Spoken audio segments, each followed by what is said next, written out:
Hey folks, back with another piece, or pieces rather, from the Malifaux hide and seek box set. I thought I'd do all three of these guys together because they're tiny and they're kind of part of the same group. They're the Daydreams, and they're quite a challenge to paint actually. I mean, the size of them, first of all, these are all tiny little guys. There's my thumbnail just for reference.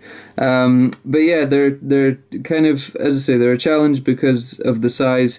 And also because with them there's kind of one color in each of them. There's not a lot to break up the flesh. Usually, in miniatures you have like the flesh tones and then like clothing or armor or metal or whatever, just to kind of break up a bit. But with these being so small and kind of naked, they're like.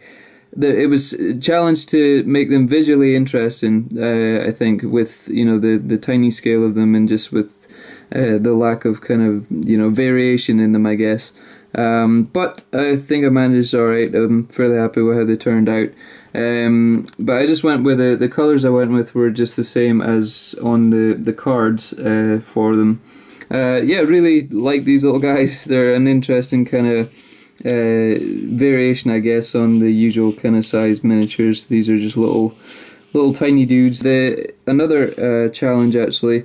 Usually when I paint purples, they all end up looking the same. All the purples I do, they're just like a kind of a gradient of the purple paint that I have available just now, and they all end up looking this sort of color. It looks more blue on the camera than it does in real life. But the purples usually look this kind of variation.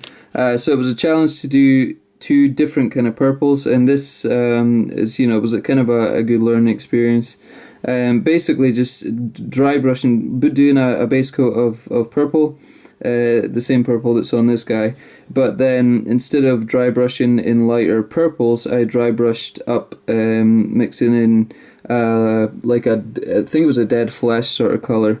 So it was interesting to learn that obviously you can mix two completely different colors and get kind of a different variation of a similar color, if you know what I mean. Because obviously I just dry brushed in lighter purples with this one, but with this one I dry brushed with the dead flesh sort of color, and then went back in with layers of washes on this guy, and you don't know if you can see.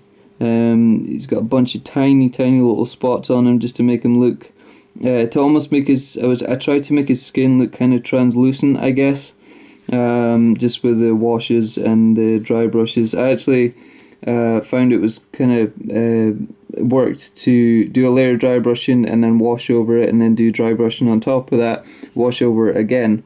So you get this kind of, as I say, slightly translucent sort of effect on there. That's what I was trying to achieve anyway. How successful I was at that, I'm not sure, but I'm, as I say, fairly happy with it, so that was cool.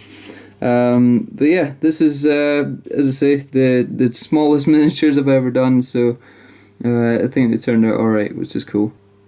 Oh, and the base on these guys is just the standard kind of cobblestone, old kind of mossy cobblestone bases that I've been going for. It's just done with green stuff sculpting in the base, and then there's a dry brushing and washes, just to give this old kind of rundown town cobblestone street kind of look to them, which so far is working out okay for them all. I think it gives a nice contrast to the kind of vibrant colours that are in some of these Malifaux minis, so that's cool.